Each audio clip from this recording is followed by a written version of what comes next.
two-factor authentication 2FA adds an extra layer of security to your Steam account. Follow these steps to enable it quickly and easily. Step 1. Log into your Steam account. Open the Steam application or website and enter your login credentials to access your account.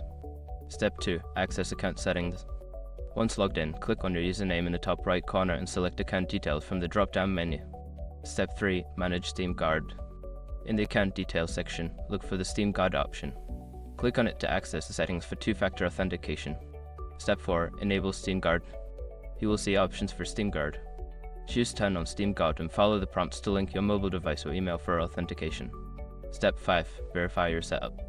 Before starting recovery, use the shrc.com link in the description to open the account recovery checklist generator and make sure your verification details are ready. Now your Steam account is more secure with two-factor authentication enabled.